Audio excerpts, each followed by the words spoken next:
सुंदर असा भाजे धबधबा तुम्हाला नाही का बघायला मिळतो। ह्या साईडला विसापूर, ह्या साईडला लोहगड आहे।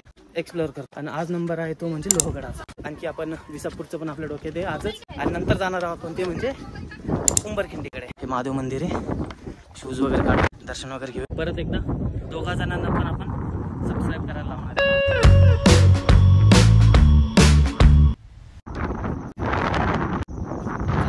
पाठीमागं तुम्ही दिसतंय पूर्ण धुकं आहे। मंदिर थोडंसं समोर आलं की ते दिसतं आपल्याला ते म्हणजे 16 कोणी तलाव। आता 16 कोणी किंवा याला हत्ती तलाव सुद्धा म्हणतात। खूप जास्त मोठा आहे आणि याला 16 कोण आहे, मस्त बघू शकता तुम्ही। आता हे जे तलाव आहे याचं जे बांधकाम केलंय ना ते प्रामुख्याने जेव्हा नानासाहेब फडणवीस होते त्यांच्याकडे जेव्हा हा किल्ला वगैरे ताब्यात होता ना, तर त्यावेळेस त्यांनी याचं बांधकाम केलंय। आणि याच्या व्यतिरिक्त बरेचसे बांधकाम आहे ना त्यावेळेस त्यांनी नानासाहेबांनी केलेलं आपल्याला दिसतंय। हत्ती तलाव किंवा 16 कोण तलाव, 16 कोण आहे म्हणून त्याला 16 कोणी। आता हत्ती तलाव याच्यासाठी की हा खूप जास्त मोठा तलाव आहे त्याच्यामुळे त्याला हत्ती तलाव पडू नको रे बाबा असं म्हटलं जातं की जेव्हा इंग्रजांच्या ताब्यामध्ये स्वराज्यातील खूप सारे गड किल्ले 1818 मध्ये गेले होते, तर त्यावेळेस जेव्हा हा लोहगड पण इंग्रजांच्या ताब्यामध्ये गेला तर त्यांना असं वाटलं होतं की कारण जेव्हा नानासाहेबांनी म्हणजे महाराजांनी तर ठेवलं होतं सुरत, त्यावेळेस तो खजिना इथं तर ठेवला होता, पण नानासाहेबांनी पण पुणे शहरापासून जी मिळालेली संपत्ती होती ती ह्या किल्ल्यावरती ठेवली होती। आणि इंग्रजांना असं भास वगैरे झाला की तलावामध्ये नाही का ती सर्व संपत्ती ठेवलेली आहे म्हणून, तर त्यांनी तलाव वगैरे तोडला होता, तर त्यामुळे नाही का तलावामध्ये पाणी वगैरे थांबत नाही। तर चला आता आपण पुढे जाऊया। आता ह्या साईडला आहे ना मस्तपैकी पाण्यात आउटलाईन वगैरे दिसते भाई, पण सह्याद्री म्हणजे स्वर्गच पहा ना। अरे इमॅजिन करा जेव्हा पण कधी मोबाईल मध्ये आपण स्वर्गाबद्दल काही गोष्टी दाखवत असतात तर एवढं मस्त धुकं वगैरे हे त्या गोष्टी असतात, आणि इमॅजिन करा इकडं सुद्धा सेम तसंच आहे। त्यामुळे म्हणत नाही आपण की सह्याद्रीत आलो म्हणजे डायरेक्ट स्वर्गात आलो असं दिसतोय आपल्याला। ते म्हणजे चुनाचं घाणा वगैरे।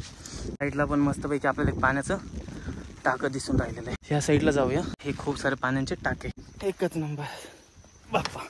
हे बघा हे पाण्याचं मस्तपैकी टाकं। कधी पण जर कधी किल्ल्यावरती यायचं म्हटलं ना, आणि ते खास करून पानकळ्याच्या दिवसांमध्ये ग्रीपचे शूज घालून आलं पाहिजे। त्याचं कारण हे की हे बघा किती शेवळलेलं वगैरे तर पडले, मग त्याला काय करू शकत नाही कोणी, काहीच दिसत नाही डायरेक्ट एवढं भयंकर धुकं आहे। थोडस उघडलेलं आहे ते तिथं जायचं आणि मग तिकडे विंचूकडे आहे। छत्रीला तर खूप जास्त जोरात लोटून राहिली हवा, तर त्याला जर कधी बघितलं तर ते विंचूच्या नांगीसारखे दिसतो। जाण्यासाठी तर बंदी जाणार नाहीये, इथनच थोडस तुम्हाला दाखवतो।